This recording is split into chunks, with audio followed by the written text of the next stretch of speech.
सुबह किचन की खटर पटर से आँख खुली तो देखा मेरी बेटी कंचन नाश्ता बना रही थी। मैंने उसे मीठी झिड़की देते हुए कहा, बेटा तूने मुझे उठाया क्यों नहीं? जा ऑफिस के लिए तैयार हो जा, बाकी का काम मैं करती हूँ। माँ, मैंने सोचा आज अच्छा सा नाश्ता बनाकर आपको सरप्राइज देती हूँ। आप हमेशा चिंता करती है ना कि मैं खाना बनाने में रुचि नहीं लेती, तो ससुराल वालों को कैसे खुश रखूंगी? नहीं रे, मैं जानती हूँ कि मेरी बेटी के सिर पर पड़ेगा तो सब कर लेगी। वह कभी ससुराल वालों को शिकायत का मौका नहीं देगी। गर्व से मैंने यह कहा। फिर कुछ सोचकर आगे बोली, बेटा तुझे ऑफिस जाने में अभी 1 घंटा बाकी है। तब तक मैं भी थोड़ा सा काम निपटाकर तैयार हो जाती हूँ। तू मुझे देवकी आंटी के घर पर छोड़ देना, ठीक है?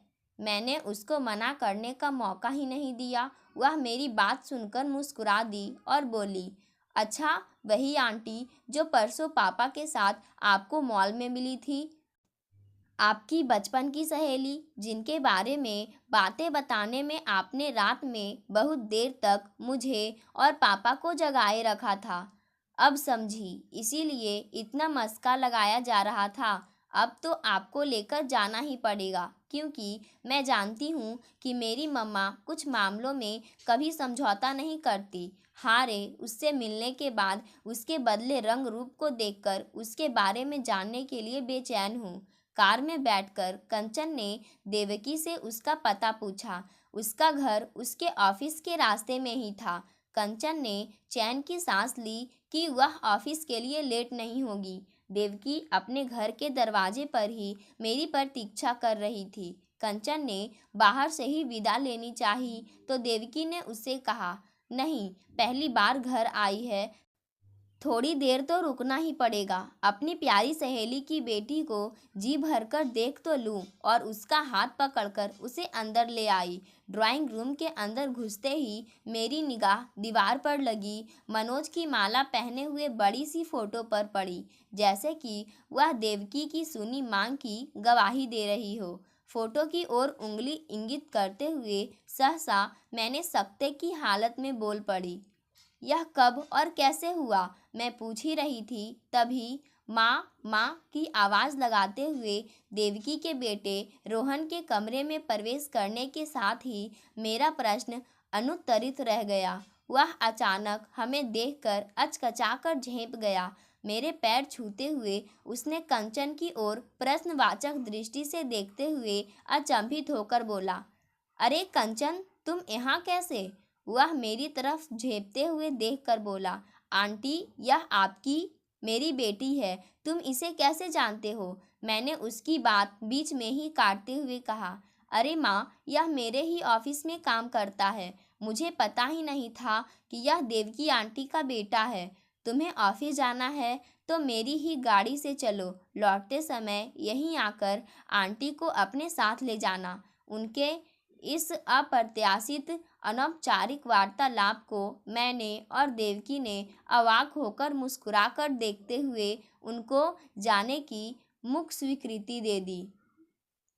उन दोनों के जाने के बाद मैं बोली, ऐसे चमत्कार की तो कभी कल्पना भी नहीं की थी। हमारे बच्चे भी एक दूसरे को जानते हैं, ऐसा तो फिल्मों में ही देखा है। खैर, अब तू अपनी सुना, तूने मुझे पत्र लिखना क्यों छोड़ दिया?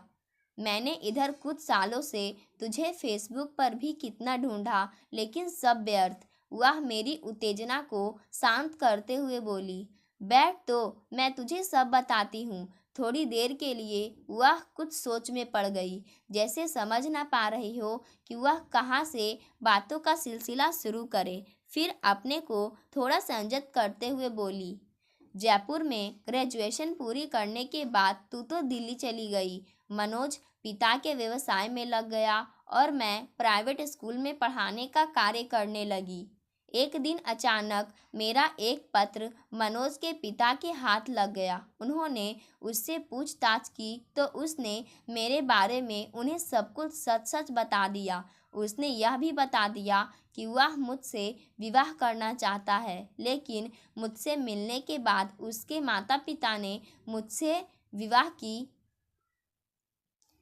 अनुमति देने से साफ इनकार कर दिया। मेरा साधारण सा घर और साधारण शक्ल सूरत वाली मैं दोनों ही उनके उच्च स्तरीय रहन सहन से मेल नहीं खा रहे थे। उनका कहना था कि वे बिरादरी को क्या मुंह दिखाएंगे, उनके लिए बेटे के सुख से अधिक महत्वपूर्ण बिरादरी थी। लेकिन मनोज अपने निर्णय से टस से मस नहीं हुआ, तो इकलौते बेटे को खोने के डर से उन्होंने विवाह की स्वीकृति दे दी। विवाह तो हो गया, लेकिन उन्होंने मुझे कभी मन से स्वीकार नहीं किया।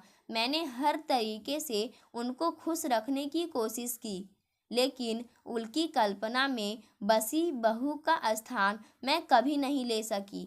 विवाह के 2 साल के अंदर मेरी गोद में रोहन आ गया। अभी हम उसका पहला जन्मदिन भी नहीं मना पाए थे कि अचानक मनोज की कार दुर्घटना में मृत्यु हो गई। यह सुनते ही मैं सकते में आ गई। ओह, इतनी जल्दी? यह तो बहुत बुरा हुआ। मैं आंखें चौड़ी करके हतप्रभ उसकी ओर देख रही थी। इतना बताकर देवकी थोड़ी देर के लिए मौन हो गई, जैसे वह अतीत में पहुंच गई हो। उसकी आंखों में आंसू छलछला आए। मुझे समझ नहीं आ रहा था कि उसको क्या कहकर सांत्वना दूं।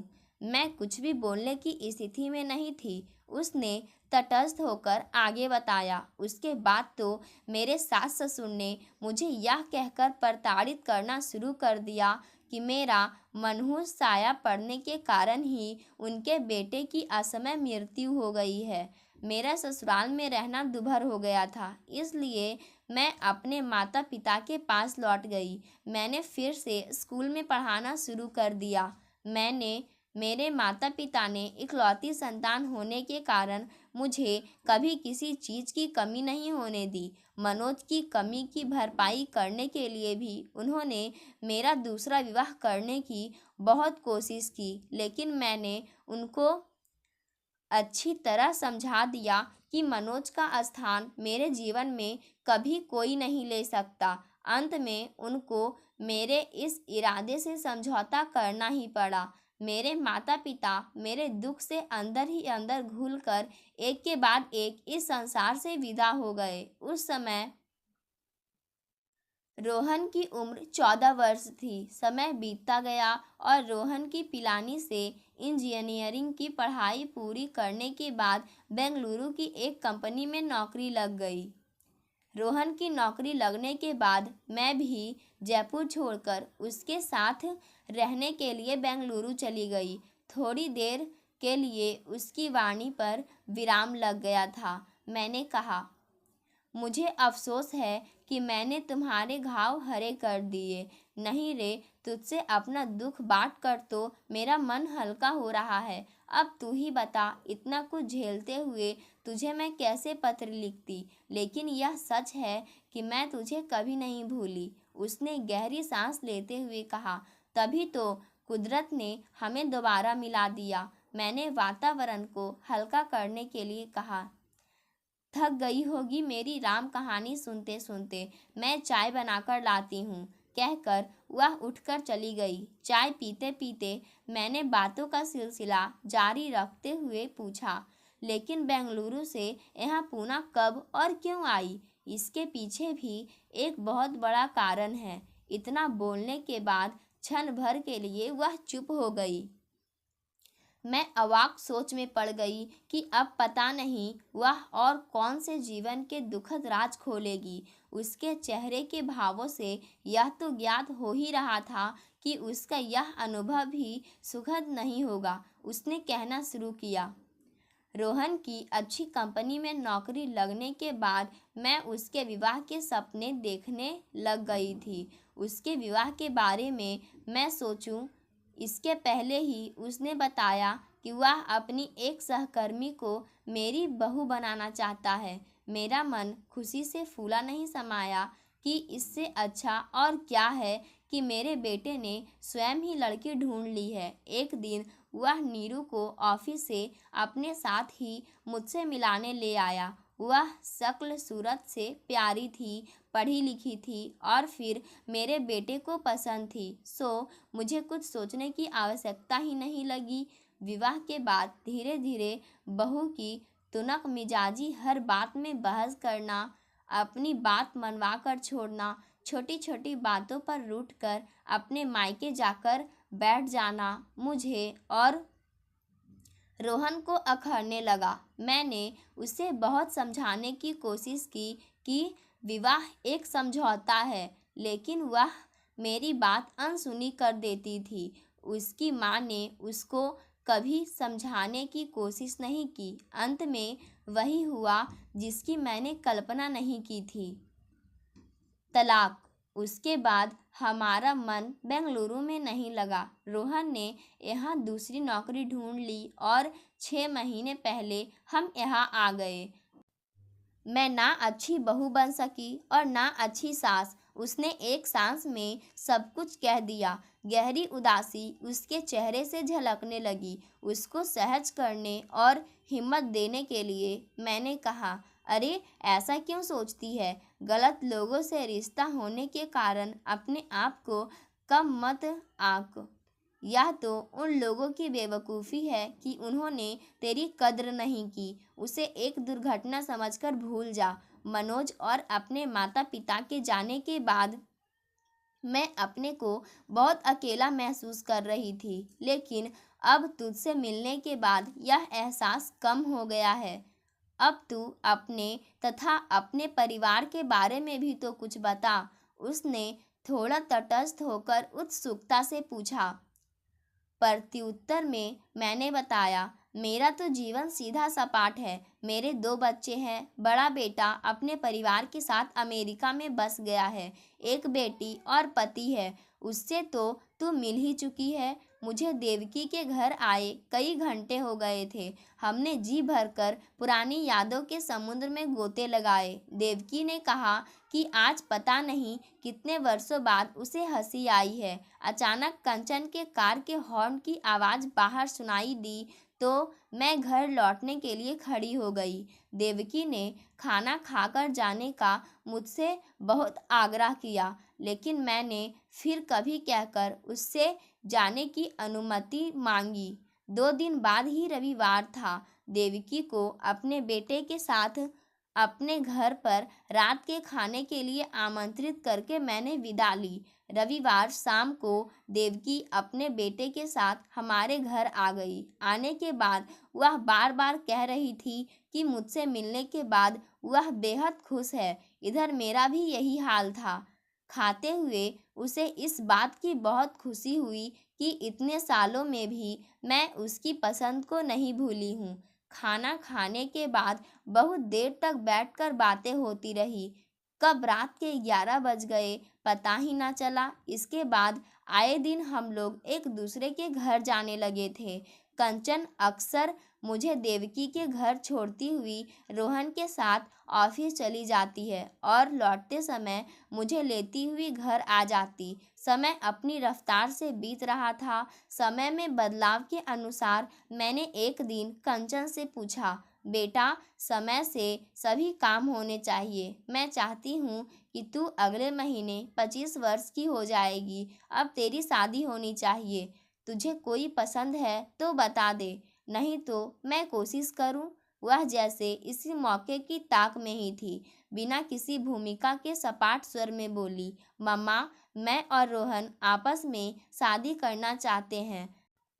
मैं अचानक इस अप्रत्याशित बात को सुनकर हतप्रभ रह गई। थोड़ी देर तो मैं अवाक रहकर सोच में पड़ गई। फिर चिल्लाकर बोली, तेरा दिमाग तो खराब नहीं हो गया है? तुझे पता है ना कि वह तलाकशुदा है? फिर बिरादरी वाले क्या कहेंगे, यह भी तूने सोचा है? मेरी तो नाक ही कट जाएगी। तेरे विवाह के लिए मैंने पता नहीं कितने सपने देखे हैं। ऐसे तुझ में क्या कमी है कि ऐसे लड़के से तू शादी करेगी?